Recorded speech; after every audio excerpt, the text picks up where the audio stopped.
Welcome to Housing Unlocked, the North Carolina Housing Coalition's new limited series where we break down complex housing topics and explore advocacy work happening across the state to make housing more affordable and equitable. I'm your host, Stephanie Watkins Cruz, Director of Housing Policy, and today is part one of our discussion about property taxes. Today, we're speaking with Ms. Kathy Atwater, a longtime Northside community resident, community advocacy coordinator at the Marion Cheek Jackson Center. And we're speaking with Hudson Vaughn, director of the Community Justice Collaborative at the North Carolina Housing Coalition, about their grassroots mobilization to make property taxes more equitable in North Carolina. Thank you so much, Hudson and Ms. Kathy, for joining us today. Could you introduce yourself and tell us a little about you? My name is Kathy Atwater. I am a fourth generation resident of the Northside community. Been here all my life. Still live on the street that I was raised on, Lindsay Street. Graduated from Chapel Hill High School, North Carolina Central University. Worked with the university for 30 years. Retired in 2008. Did some other work before coming to the Jackson Center part-time. So I'm here now as the community advocacy specialist and enjoy what I do here because it puts me back in the community and fellowshipping with those people that I grew up with and getting to know new folks in the community and just have a heart for this community and wanting to see it succeed and the history of being preserved. And I was asked to come on board by Mr. Hudson Vaughn and participate in what Jackson Center is doing to preserve this community, and really am thankful and blessed to be able to be a part. My name is Hudson Vaughn. I'm the director of the Community Justice Collaborative for the North Carolina Housing Coalition. I met Miss Kathy when I was a director here at the Marion Cheek Jackson Center, where we were doing this interview. The Marion Cheek Jackson Center is a oral history and community development center in the historically Black neighborhoods of Chapel Hill, Northside, and Pine Knolls, Tin Top. And I was really privileged to be a part of the movement for community justice here, and a lot of work both to help figure out how neighbors could continue to stay in their homes who had built and sustained this community for generations, but also how to control the direction of this community's future. And I also live in the neighborhood with my family. I have 2 kids who are being raised in the North Side and a 5-year-old who's just started at Northside Elementary School, which was built on the historic Black elementary school. So it's powerful to be a part of the long legacy of freedom fighters in this community. And it's been a powerful home and community to be raised in. Myself really wanted to end up talking to Miss Kathy more about the property tax work because in some ways we discovered this issue and the challenges and inequities in Northside together and have been a part of the journey before and since then in different ways. You mentioned that you discovered this issue together. Ms. Kathy, could you talk a bit about what you started noticing, what piqued your attention, and why the property tax issues became more prevalent? Yes, when I saw the rise in property tax from year to year, what started off with a property tax of $600 back in the early 70s, rising to almost $4,000 now. And then, especially after I retired from university and on a fixed income, pension and Social Security, and just seeing how a lot of that income was going toward paying property taxes. That was a challenge for me at the time, and not knowing that if you don't pay your property taxes all at once, then it starts accruing interest. If I was having that problem, then I couldn't imagine what folks older than me were having. Thankfully, to the Jackson Center and Hudson, he was seeing the inadequacies of the property taxes from homes here in Northside to homes in other parts of Chapel Hill. Newer homes, probably more acreage than what we have, but yet not having that same impact as far as the increase. What were some of your neighbors saying? They were saying how they couldn't afford to stay here because the property taxes were so high. I remember one neighbor right around the corner from me, she chose to sell her property and move to Pittsburgh because it was cheaper to live in Pittsburgh. And she was in her family home. So it was an inheritance for her, but yet she still couldn't afford to live here. In those early years of the Jackson Center, one of the number one thing neighbors shared again and again that was a displacement pressure that was making folks feel like they needed to move out of this community was the incredible rise in the property taxes, 400% and 500% rise in their taxes over just a decade or two. I think that what was kind of shocking in 2021 and where Miss Kathy and I kind of ended up getting involved in the inequities is that we had worked a lot on figuring out ways that local governments and organizations like the Jackson Center could mitigate the rise of taxes, but we had never questioned whether they were done fairly. We had always assumed that that was just a natural part of the fact that it was a gentrifying neighborhood. There was market pressures that were forcing the rise of values, and that was still a problem. But we had no idea until 2021 and the reval that we kind of accidentally stumbled upon the fact that it was not being equitably distributed. Even with that, as Hudson was saying, we get the revaluations a lot of times because education is not there for neighbors to know when these things come in the mail from the town or from the county. Typically, you just pay it. You don't question it. You think they're doing you fairly, so you just pay it. But like Hudson was saying, is when we step back and take a look at it, because even for my own self, I saw my property tax valuation saying what my house was going to be valued as, $300,000. I'm like, oh, wow, that's good. And then I thought, wait a minute, that means my property tax is going to go up. Yeah. So no, that's not good. Right. We go back and talk to neighbors about that, and they were like, well, we've got this information, but we didn't understand it. And so having that educational piece as well, and approaching the county, approaching these other funding agencies or resources, or just putting the information out there so that people can understand what this really means. We can't just sit back and let this happen, because eventually nobody's going to be able to live here, because it's going to keep rising unless something is addressed. And that's what we've seen throughout our neighborhood. Unless something is being addressed, then things just continue to happen. So we're grateful to the Jackson Center and to Hudson, and for those who saw, okay, we need to bring this attention to the powers that be. Miss Kathy and I wrote this letter to the county commissioners because the county oversees the county tax offices, and the county tax offices are responsible for the revaluations in North Carolina every 4 to 8 years. We're sharing some of these examples, pointing out some of the research that we had started. But the main response we got from the tax office at the time was, actually, we've done this fair and equitably, and we have our statistics to prove it. And so then we kind of dug a little bit deeper, and that's kind of when we realized that our 100 longest term Black neighbors in Northside had actually had their properties overvalued by around $10 million collectively. And it was actually within the same neighborhood that investor and student rentals, many of which were over double the size, some of which were far more than that actually, have been underassessed. So the exact opposite, by about that same portion. We were able to share back, we started this process to say, well, is this fair and equitable? And to show kind of houses side by side where it'd be a 3-bedroom home that hasn't been renovated since 1940, that a same resident has lived in on the same kind of size lot as an investor-owned home that was built 10 years ago, that had been totally renovated, that was twice the size, 6-bedroom. The value of that older home would have been more valuable, meaning they're paying a higher property tax burden. And it was really mind-boggling because we're so used to hearing that Black property is underappraised and undervalued when you need value out of it. When you need a home loan, when you actually get an appraiser into your house to get your mortgage or to value your house for real estate purposes, that in those cases, Black property is systematically underappraised. But actually nationwide, the problem is the exact opposite when it comes to mass assessment, which is that in comparison to other properties, Black-owned property and lower income property is overassessed, and so has a higher property tax burden. It's to a dramatic degree across the state of North Carolina. That burden is interesting too. So for it to be, when equity needs to be removed, for it to be not helpful, for that undervalue to be a barrier for whatever purpose they're trying to take equity from the home. And then for the burden of paying into the system to be that burdensome. One of the questions that came to my mind were, what are some of the reactions as you started peeling back this onion? So you're processing, you're discovering, you're finding all these examples, and you're talking to people. What were some of the reactions from both staff in the local government, both the commissions, but also community members? I'm curious how folks responded.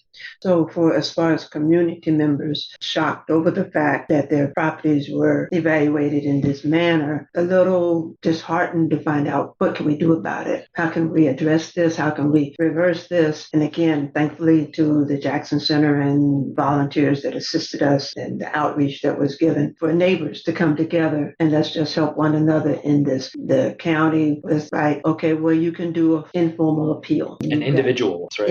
Informal appeal. Okay, so what does that mean? I'm an 80-year-old person, whatever. Right. How do I do that? How I do this. Yeah. Thankfully, when volunteers came together and we set up a whole organization, if you want to say, of people volunteering to help neighbors come in with the informal appeals. And like Hudson was saying, doing the comparison. How do we do a comparison? Because that's what the informal appeal was saying. If you can show us a comparison of your property with some other property in the neighborhood. Okay, how is even a 60-year-old, 70-year-old going to do that? that. But that's when the volunteers came in to assist with that. And we did over 60 appeals. We did over 120 collectively. George, the executive director of the Jackson Center, pulled together a coalition with Empowerment and Dolores Bailey and Justice United and NAACP. And all those organizations got together and were really powerful forces at mobilizing folks. Part of the challenge of the Jackson Center and this coalition was, how do we mobilize fast enough to get as many appeals, but also not accepting that that should be the only route when this whole neighborhood was clearly done incorrectly. Then we got all these folks going out to advocate that they redo the neighborhood and really look closely at what happened and what went wrong and do an inequity analysis. So there was the successful individual appeal effort, but because that still didn't reach a lot of the neighbors, thankfully, eventually there was some revaluation of the land value and some of the other inadequacies and what had happened in the initial revaluation. Those 100 longest term neighbors, that value reduction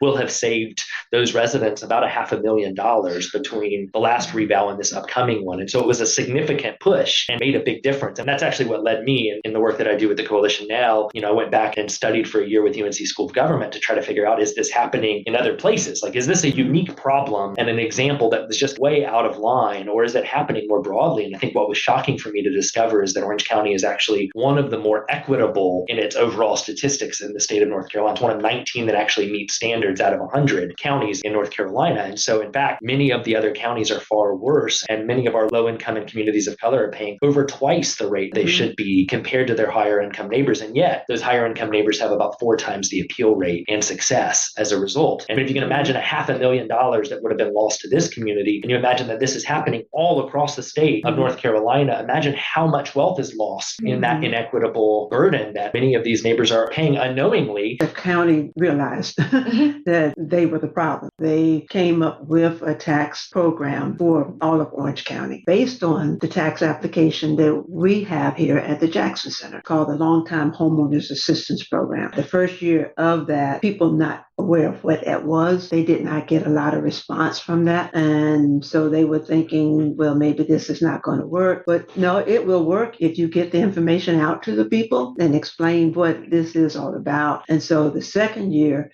they got more of a response. And we here at the Jackson Center also gave this information out to our community. So this is an addition to what we're doing. And please apply for it so that they will know, the county will know that this is needed. This is not just nice to have, but this is needed for the community. This will be the third year for their long-term homeowners assistance program. And again, we assist neighbors in our community to make sure they fill out that application and turn it in, because that would be in addition to what we are able to provide through the Jackson Center. Because of the push for the county to do something, then they came together and brought forth this program. And the power of that coalition was also to say, yes, property tax relief at the county level is absolutely critical, and we want you to be a model for that. But that also doesn't fix the inequities in the assessment process itself. And so let's do both. State tax relief programs are very limited, and a lot of folks don't access them, especially in counties that have a little bit higher fixed income or 2 household incomes. Rising property tax burden in many gentrifying neighborhoods continues to be one of the number one listed pressures that folks feel as a displacement pressure and as a real challenge. How do we expand relief programs, and how do we address the inequities? Because both are absolutely critical. That was something that really stood out to me from what you said. So solutions that address the outcomes or results that were hurting people, that were applying pressures in the immediate or the short and midterm, but holding government accountable to adjust their system, to adjust their process, and just how challenging that is, because I think oftentimes it's really easy to get so tunnel vision, and we've heard from other partners in our coalition of how many people talk about how people don't apply for their programs or tax relief programs. And quite honestly, a lot of people don't know about it. So it's the same problem over and over and over again, which is why the dual kind of parallel track approach is so important. Because meanwhile, you get that information out if that's happening, yet the system and the approach still has to change.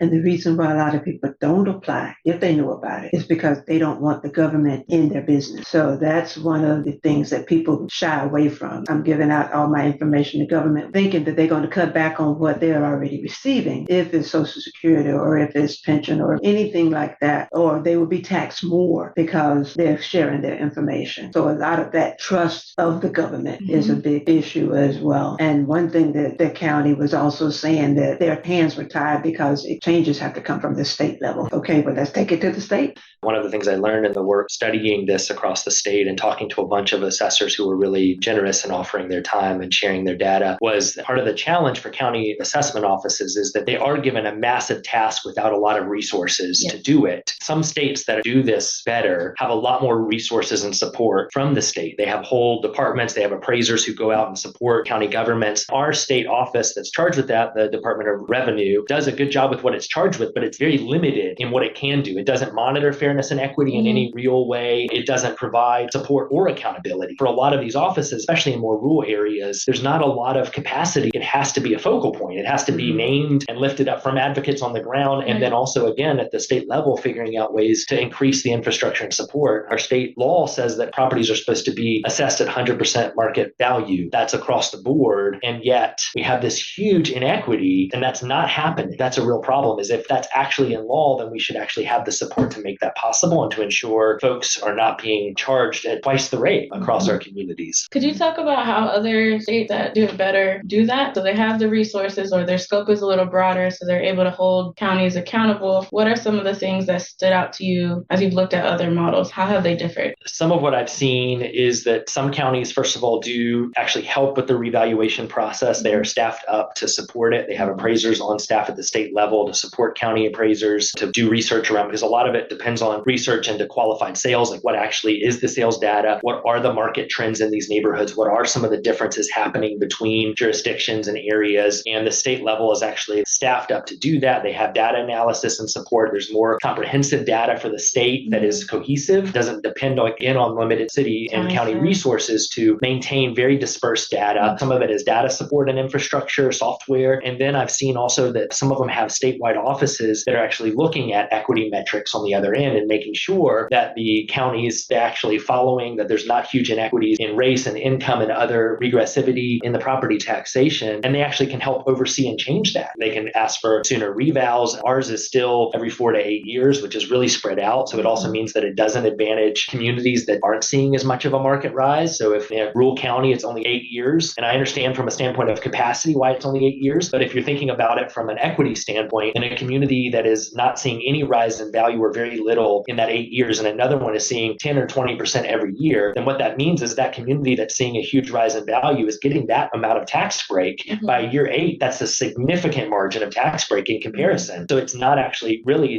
anywhere near 100% of that market value. And so what that does is, again, it disperses that. Some states do it every 2 years, but then they provide the capacity support to do that and the quality control to make that happen. And then the other thing that I've seen a lot of states do that would have to be tailored in North Carolina, but I think is really powerful, is a much more expanded homestead exemption. For those who qualify, it's a great homestead exemption, but you have to be 65 or older or permanently disabled, and you have to have a very low income, under $36,700, I think it was this year. But in other states, there's a homestead exemption for your primary property up to a certain value on that property that's across the board. I think in Alaska, it's like the first $195,000 of value for your primary home. What that means is that the hardest values to actually get accurately, which is the lowest amount of value, that's forgiven for everybody. Then the property taxes are actually distributed at the upper parts of value, which means that both it helps with the inaccuracies and inequities in property valuation, but it also helps everybody to an extent, but especially those who live in the lowest value properties or those that are in low income communities. What's interesting to me is that just in the last legislative session, there have been several bills that have been introduced but have stalled or haven't moved at all that were attempts to broaden either the Homestead Act exemption or add an additional protected class or raise the income threshold. And I wonder if you all have any thoughts about why those things aren't moving. When we were talking about homestead exemption, lack of information going to the residents, because when we were doing the applications, one of the questions is, do you have a homestead exemption? And a lot of people didn't know what that was, even though it's on the tax bill. But those fine prints, we just look for how much I gotta pay, and that's what do I send it to? Who do I send it to? But through the Jackson Center, we're helping people to be able to fill out those applications and then receive that benefit that is owed them. That's probably one of the reasons why maybe the legislature or whatever does not push forward, because they don't see the need. Maybe not enough people have spoken out on it. For me, it was hard to wrap my mind around when I first started learning about this, that tax value is, even though it's supposed supposed to be based on market value. It always follows the market. It doesn't create it, and it's always out of date. And so your tax value is not your market value, and your tax value is not the same as your appraised value. And I think that confusion is really mind-boggling. But I think especially in communities across the state, it's hard to challenge your tax value for being too high when you're also seeing that your value is being assessed for too low. I've talked to a lot of neighbors who they experience that, and they're like, it doesn't feel right that I'm paying property taxes that are higher because of this home down the street that's totally different from mine that's brand new. And yet I also feel like when I'm being offered something for a sale, that it's not nearly what the value should be. And actually both of those things are right. What were some of the myths or fact checking that you had to do with folks? Some assumptions that people had that turned out to be wrong, or some assumptions that people had that turned out to be right when it comes to property taxes or doing this type of community work? Going back to some of the myths of this is not going to hurt you or bring more concern or worries to you by completing this application or doing this, or even doing the homestead exemption, things like that. When you get these phone calls, because that's one of the things we do with our Keeping Your House a Home workshop, letting people know how to be aware of scams and invitations that you get, or I want to buy your house, knowing that people, when they make you an offer, that's not what your house is worth, and helping heirs to understand too the importance of having documentations in place so that you can determine what you want done with your property. Should you pass on, if you want to leave it with somebody, offering those opportunities for people to know there are other options for you. You don't have to sell. And if you feel like you can't stay in your home, there are other options and other resources that are available. So more of the educational piece, letting people know what is out there, and from our standpoint, letting them know that we're here to assist you and to help you to stay in your home, stay in this community that you help build, and that you want to leave a heritage for your children and your children's children and build that generational wealth, which a lot of our people don't have because we haven't been taught how to do that. Just having that educational piece as well. And it's an interesting way to invest in stability, that if you get too focused on a formula or a rule, sometimes it's really hard to wrap your head around. So the different terms that you use are all terms that we hear all the time in housing: market value, tax value, appraised value. And I just wonder how many aha moments there were when people realized, oh, that's not what this is what this is. It's interesting because what came to mind for me is some of the things we had to educate the appraisers about. So it was interesting because I found it, because I remember one of the appraisers coming out saying, well, neighbors should be happy about their values going up. And I asked back, well, are the neighbors in Boundary Street, the White Historic District, are those neighbors happy if their values have gone up? Well, no. Well, then why would you assume that neighbors here should be happy that their tax value has gone up? Hudson, could you talk a little bit about what scaling this work is starting to look like, or your hopes for it? The Community Justice Collaborative is a new pilot effort of the North Carolina Housing Coalition, supporting anti-displacement work across the Triangle and historically Black and brown neighborhoods, and a powerful regional collaborative with strategies and tools to fight displacement, and then also to build on the collective power of these groups and their strategies to shape neighborhoods. One of those main tools has been to try to support these counties in the Triangle first with data analysis, appeal support, looking at neighborhoods, trying to figure out where this is happening on the ground. Wake County had their reevaluation this year already. So we started that work with a coalition of partners in Southeast Raleigh who were really trying to bring long-term neighbors together to have their properties looked at in their neighborhoods. And then Durham and Orange County are about to have their next round of reevaluation since the one that Ms. Kathy and I are talking about. Part of the scaling up of that is to try to use both the model that the Jackson Center and these coalition of partners here built. There's a working property tax justice working group that's developed in Wake County, which has supported over 50 long-term neighbors with appeals and about 150 neighbors with workshops and other property tax justice education and advocacy support. And we've seen a lot of power and energy and collective change happening there. Part of what we're trying to do now is build a coalition of organizations that can share those models of mobilization with communities that are having revaluations coming up. We're also building a data tax equity portal in partnership with DataWorks North Carolina. And then we have a number of partners that are stepping up to get trained and to support the appeals efforts, but also bring together a groundswell of neighbors who can advocate for change at the county and state level as well, who are impacted and who see this firsthand, and trying to support that process at the individual, the neighborhood, the county, and then the broader systemic level is really the plan. And I think what we've seen in Wake County, and now as a result, we'll see in the sharing between neighborhoods and between counties, our hope is that we'll really see a broader mobilization that can help power that change.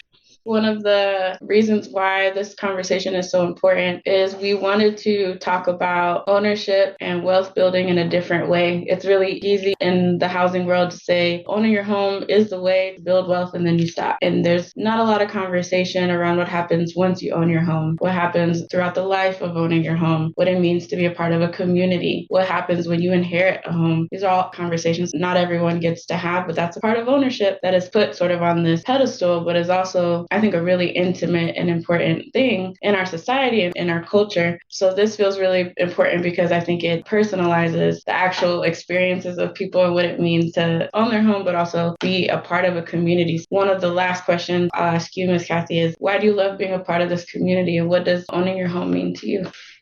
Well, I grew up here and fond memories of growing up in this area and still here. Stayed because my parents, they were elderly, so I was taking care of them after they passed on. I wanted their legacy to continue. I wanted my family, because I come from a large family. I'm related to everybody in Chapel Hill. So I wanted my family to have that inheritance as well. There's a lot of history here from our family, and it makes for a better society when you know your neighbors, when you know the people that live around you, when you have fellowship and communion with the people that live around you. There's safety in that because you know who is around you and you look out for one another. And that's what I had growing up, the neighborhood looking out for me. I didn't have to be concerned about where I went in the neighborhood or even in Chapel Hill because we had people that knew you and looked out for you. We're in a society now where people don't get to know the person walking right beside them, the person walking right past them. We have a society where people look the other way when they pass by. It really hurts when you grew up in a community where you did know everybody in your community. Whether you knew them or not, you still spoke. That type of spirit in a community is vital. It changes the whole atmosphere. It changes the environment. It's healthier. It's not toxic because we live in a toxic world. So if you can come into your home environment, your living environment, where you can get away from all the toxicity, you can replenish yourself. All of us being a part of the faith, we know that our relationship with God is important, and having that spirit of peace and love in a community. That's what I love about the Jackson Center too, because we are all about celebrating community. And we have the celebrations that people come together and there's no animosity, there's no racial disturbance. There's all different races, all different nationalities, religions coming together in a spirit of harmony. And that's what I grew up with, that spirit of coming together. You know, having those mentors in your community, having those people who care about you and want to see you succeed. That's what I loved about this community and what I like for it to continue so that people will have that opportunity to succeed. One of the things that our Northside neighbors, many of them multi-generational, like Miss Kathy, came together around was when we talked about like, well, what's our slogan? We live close, connected, and proud. We want to be close to each other and connected to each other and proud of the community that folks have built and that we're sustaining. And, you know, I never forget Miss Keith saying that we're proud of this community again. What we've seen in Northside is that folks have accomplished what many folks said is not possible. And that's happened again and again across history, right? Is that Northside neighbors have bonded together to do the impossible or what they've been told they cannot do or should not do. I think it's really easy in policy to start getting really cold and getting really technical and getting really data. And as much of a nerd as I am, this is why you do the work in the first place.